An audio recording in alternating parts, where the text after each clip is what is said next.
अंधविश्वास फैलाने का आरोप लगने के बाद मध्य प्रदेश के छतरपुर के बागेश्वर धाम के धीरेन्द्र शास्त्री ने जवाब दिया। महाराष्ट्र के नागपुर में उनका 5 जनवरी से 13 जनवरी तक कार्यक्रम होना था, लेकिन धीरेन्द्र शास्त्री पर कार्यक्रम समय से पहले छोड़कर भागने का आरोप लगा और कहा गया कि वहां अंधविश्वास फैलाने आए थे। लेकिन जब उन्हें चुनौती दी गई तो वो कार्यक्रम बीच में छोड़कर चले गए। ये आरोप लगा तो बात बढ़ गई, जिसके बाद रायपुर पहुंच धीरेन्द्र शास्त्री ने आरोपों का जवाब दिया।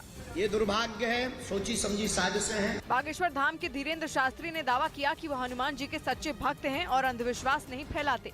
तो हनुमान जी की पूजा करना अगर अंधश्रद्धा है तो भारत के जितने भी हनुमान भक्त हैं सब पर FIR होनी चाहिए। यही नहीं, उन्होंने साफ कर दिया कि महाराष्ट्र में उनका कार्यक्रम 7 दिन का था और वो कहीं नहीं भागे थे।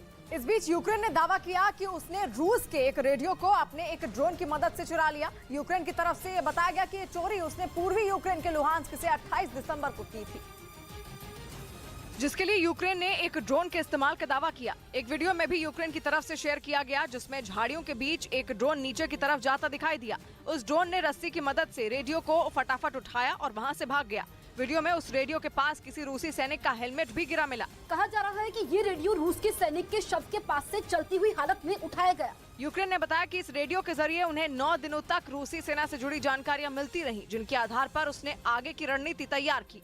इधर राजस्थान में पायलट और गहलोत एक बार फिर एक दूसरे पर निशाना साधा। दोनों नेताओं ने एक दूसरे का नाम तो नहीं लिया, लेकिन इशारों में बता दिया कि वो किसकी बात कर रहे हैं। पायलट इन दिनों राजस्थान में किसान रैलियां कर रहे हैं और 20 जनवरी तक राजस्थान के अलग अलग जिलों में रैली करेंगे, जहां वो घुमा फिराकर राजस्थान की अपनी सरकार के फैसलों पर सवाल उठा रहे हैं, या यूं कहें कि बीजेपी का काम आसान कर रहे हैं। झुंझुनू में भी उन्होंने वही किया और राज्य में बड़े पदों की नियुक्ति का मुद्दा उठाकर गहलोत सरकार को घेर लिया।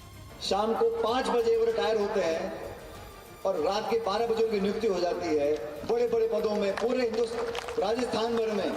रही बात गहलोत की, तो वो भी पायलट पर तंज कसने का मौका नहीं चूके। उनका एक वीडियो वायरल हुआ जिसमें वो कांग्रेस के किसी नेता को कोरोना कहते दिखे और कहा जा रहा है कि उनका इशारा पायलट की तरफ था। एक बड़ा कोरोना और आ गया हमारी पार्टी के अंदर। यानी पायलट और गहलोत की लड़ाई की वजह से बीजेपी की चांदी होने का फुल चांस है, क्योंकि ये दोनों नेता आपस में लड़कर राजस्थान में अपनी ही पार्टी की जड़ें काट रहे हैं।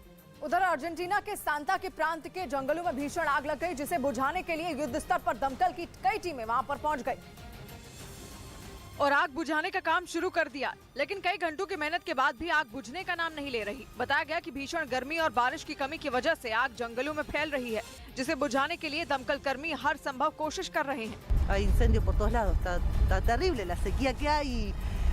मौसम विभाग ने पिछले महीने 45 डिग्री तक अधिकतम तापमान जाने के संकेत दिए थे, जिसकी वजह से जंगलों में आग लगी।